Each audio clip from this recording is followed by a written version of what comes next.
श्री समादरणीय स्वामी जी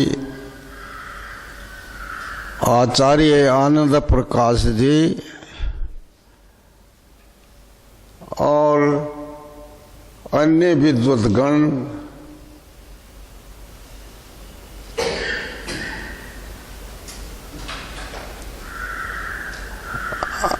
अब आपके पास पुस्तक होगी। हाँ ठीक है, तो आप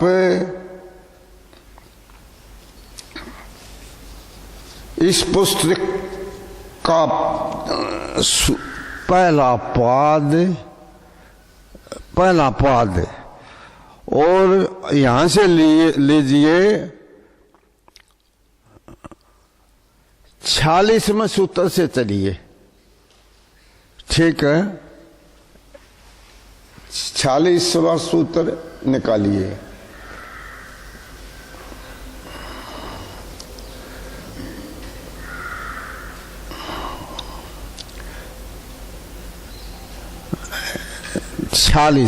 पहला पाद और 46वां सूत्र।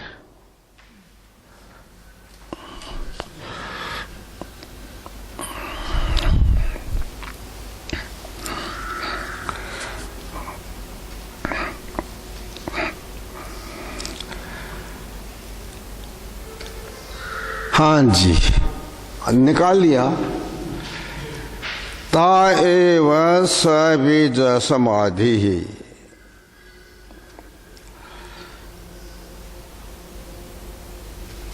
ता एव वे ही सबीज समाधि।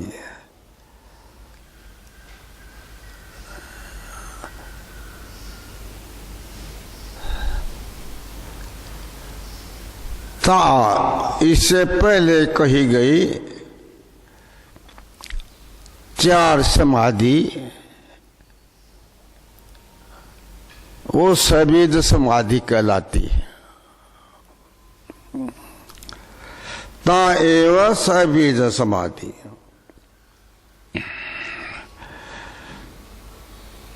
सवितर का निवृत्त का सविचारा निर्विचारा, ये बीज समाधि नाम से कही जाती है। इसके पश्चात निर्विचार वैसार्ध्य अध्यात्म प्रसाद है। अगला 46 के पश्चात 47वां सूत्र देखिए। निर्विचार वैसार्ध्य अध्यात्म प्रसाद है। निर्विचार समाधि के और अधिक निर्मल दृढ़ उन्नत हो जाने पर योगी को अध्यात्म प्रसाद है, अध्यात्म ज्ञान की प्राप्ति होती है। निर्विचार वैसार्ध्य, निर्विचार समाधि के उत्कृष्ट स्थिति में आने पर, ऊंची स्थिति में आने पर अध्यात्म ज्ञान की प्राप्ति होती है। निर्विचार वैसार्ध्य अध्यात्म प्रसाद है। इसके नीचे पढ़ेंगे हम। निर्विचार समापत्ति के उन्नत हो जाने पर योगी का आध्यात्मिक ज्ञान उत्पन्न होता है। ऐसी अवस्था में वह स्वयं को कलेशों से रहित और सांसारिक व्यक्तियों को कलेशों से पीड़ित अनुभव करता है। योगी के अनुभव बताए जा रहे हैं कि ऐसी अवस्था जब होती है तो योगी किस रूप में देखता है। इसमें बतलाया कि इस निर्विचार समाधि के उन्नत हो जाने पर योगी आध्यात्मिक ज्ञान उत्पन्न होता है। ऐसी अवस्था में वह स्वयं को कलेशों से रहित, स्वयं तो आनंद पूर्वक और सांसारिक व्यक्तियों को क्लेशों से पीड़ित अनुभव देखता है। जैसे कि मान के चलिए इस समय संसार के लोगों की अवस्था है, उनको ऐसे देखता है ये सब दुखी हैं और स्वयं क्लेशों से रहित देखता है, पीड़ित अनुभव करता है। जैसे कि कोई व्यक्ति पहाड़ की चोटी पर खड़ा होकर स्वयं को सुरक्षित, दृष्टांत दिया, कोई व्यक्ति पहाड़ की चोटी पर खड़ा होकर के स्वयं को सुरक्षित और नीचे घाटी में रहने वाले लोगों को कष्टों से पीड़ित देखता है। ऐसी अवस्था योगी की जब होती है तो वो ऐसा अनुभव करता है। अब हम आगे बढ़ेंगे। आगे सूत्र है रीतम भरा तत्र प्रज्ञा। उस समय योगी की रीतम भरा बुद्धि होती है, अर्थात उस अवस्था में योगी की रीतम भरा, रीतम कहते हैं सत्य को, रीतम भरा, रीत को, सत्य को ही वो बुद्धि ग्रहण करती है। उस समय रीतम भरा तत्र प्रज्ञा,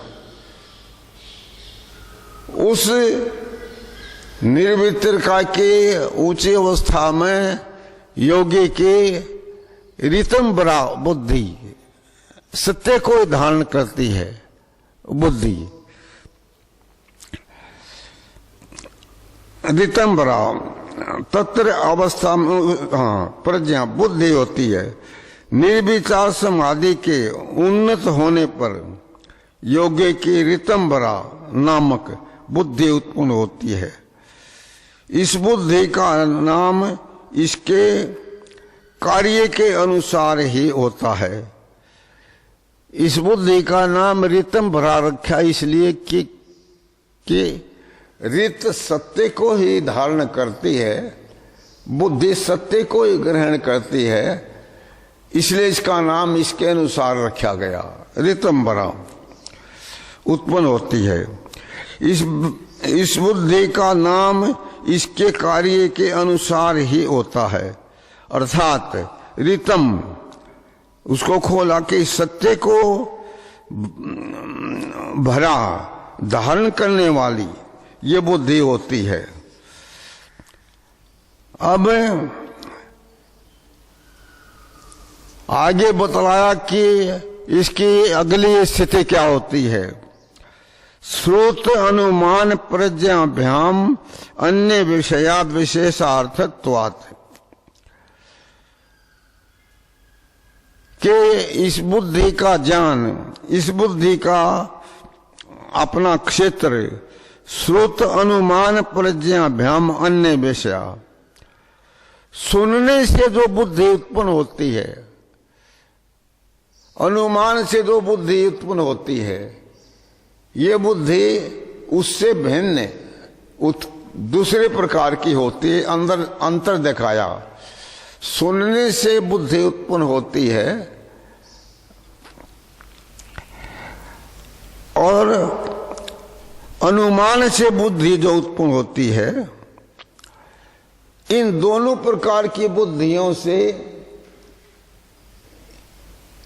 भिन्न बुद्धि होती है। ये श्रुत अनुमान प्रज्ञाभ्याम, श्रुत बुद्धि अनुमान से बुद्धि उत्पन्न होती है। इन दोनों प्रकार की बुद्धियों से अन्य विषया, ये अन्य विषय वाली बुद्धि होती है। विशेषार्थत्वात्, शब्द और अनुमान प्रमाण से उत्पन्न हुए ज्ञान से अन्य विषया भिन्न विषय वाली प्रत्यक्ष विषय वाली।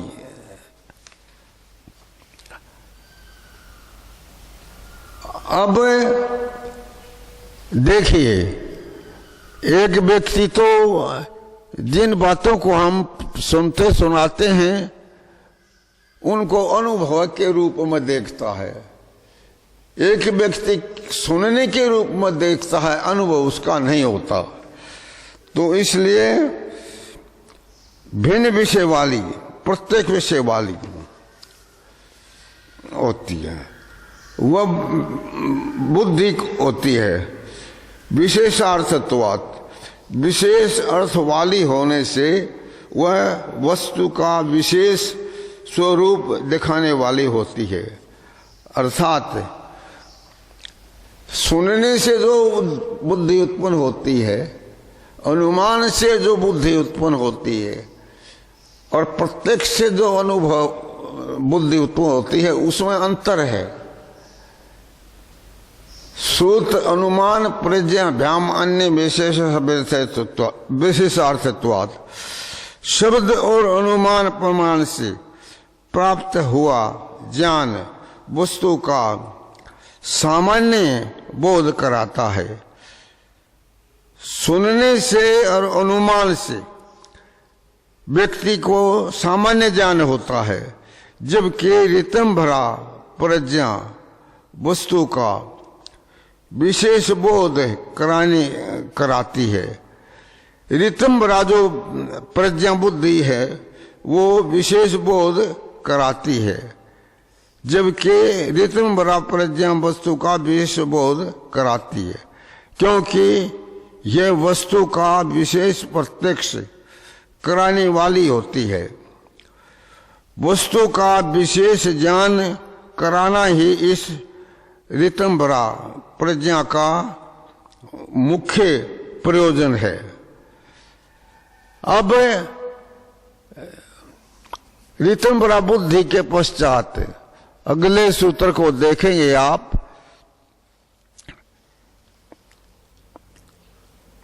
ये 50वां सूत्र है, प्रथम पाद और 50वां सूत्र। तज्ज संस्कार है अन्य संस्कार प्रतिबंधी। तज्ज उस ऋतंभरा बुद्धि से जो संस्कार उत्पन्न होता है, वो संस्कार अन्य संस्कार प्रतिबंधी, अन्य लौकिक संस्कारों को रोकने वाला, हटा देने वाला, समाप्त कर देने वाला होता है। तज्ज का अर्थ है उससे उत्पन्न संस्कार। कैसे होता है? अन्य संस्कारों को हटा देता है। आप यहां आए, उपदेश सुनने लगे, आप बाहर की बुद्धि को लेके आए हैं जैसे, तो बाहर के विचार आपके साथ आए, तो उसको कैसे करते हैं कि इस समय आप यहां की बात सुनो और बाहर की बात छोड़ दो। तो बाहर के विचार तो व्यक्ति छोड़ देता है और अपने यहां की बात सुनता है। इसी प्रकार से उसका जो लौकिक संस्कार हैं, उन संस्कारों को इस बुद्धि से उत्पन्न हुआ संस्कार दूर हटाने वाला होता है। तज्जा संस्कारों अन्य संस्कार प्रतिबंधी, अन्य संस्कार को हटाने वाला अथवा ये कह दिए उसको समाप्त करने वाला होता है। इसके पश्चात अगले सूत्र को देखिए। तस्या अपि निरोधे सर्वनिरोधात् निर्बीज समाधि ही।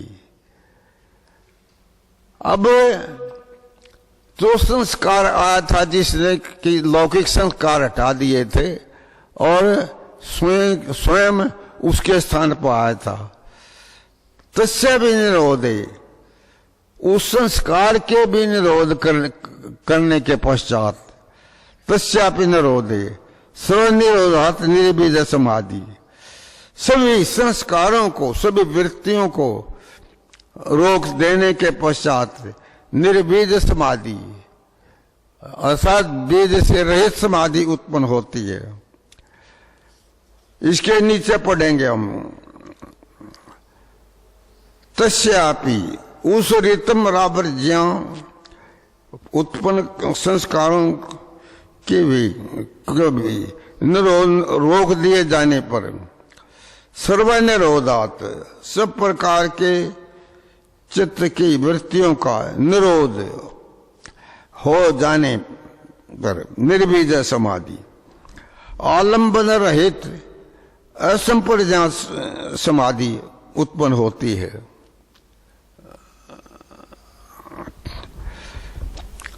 उस ऋतिम बड़ा प्रज्ञा से उत्पन्न सब संस्कारों को, सभी संस्कारों को तथा सब प्रकार की वृत्तियों को रोक देने पर निर्बीज आलंबन रहित असंप्रज्ञात समाधि सिद्ध होती है।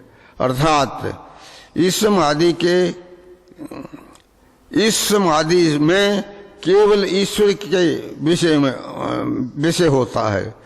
जीवात्मा और भौतिक पदार्थ इस समाधि का विषय नहीं होते। इस समाधि के उच्च अभ्यास से व्यक्ति अपने अविद्या के संस्कारों को दग्धबीज भाव अवस्था तक ले जाता है, मोक्ष प्राप्ति का कर लेता है। संक्षेप में विवेक ख्याति लेकर के मोक्ष प्राप्त होता है। अब ये पाद इस सूत्र के पाद के ये अंतिम सूत्र था, तस्यापि निरोधे। पहला पाद समाधि पाद है और दूसरा पाद इसका 4 पादों में से साधन पाद है। समाधि का विशेष रूप से वर्णन होने से ये समाधि पाद कहलाता है। और अगला जो पाद है इस दर्शन का, ये साधन पाद नाम से कहा जाता है। अर्थात साधनों की विशेषता इसमें बताई जाएगी। इस पाद में, पहले पाद में समाधि की विशेषता होने से इसका नाम समाधि पाद है। और दूसरा पाद आरंभ करेंगे, ये पाद ये साधन पाद नाम से सिद्ध है। अर्थात साधनों का विशेष रूप से वर्णन होगा इसमें। आप दूसरा पाद, द्वितीय साधन पाद निकालिए। पुस्तक में दूसरा पाद इसके आगे है, दूसरा पाद इसको निकालिए। तपः स्वाध्याय ईश्वर प्रणिधानानि क्रिया योग है। तपः 1, स्वाध्याय 2 और ईश्वर प्रणिधान 3। तपः 1 और स्वाध्याय 2 और ईश्वर प्रणिधान 3 क्रिया योग है। ये क्रिया रूप में योग है। तप अर्थात जिसमें शीतलता उष्णता का सहन किया जाए, मान अपमान का सहन किया जाए, वो तप है। और मोक्ष शास्त्रों का पढ़ना और उनका स्वाध्याय करना, ये स्वाध्याय है। ईश्वर प्रणिधान, ईश्वर प्रणिधान का अर्थ है कि ईश्वर की भक्ति विशेष करना और अपने सभी कर्मों को ईश्वर के अर्पित कर देना, ईश्वर प्रणिधान। तो तप, स्वाध्याय और ईश्वर प्रणिधान ये क्रिया योग है। क्रिया रूप से ये योग किया जाता है, इसका नाम इसलिए क्रिया रूप। तप, स्वाध्याय, ईश्वर प्रणिधान।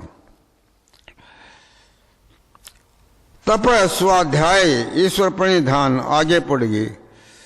ये तीन क्रिया योग, क्रियाएं योग के साधन हैं।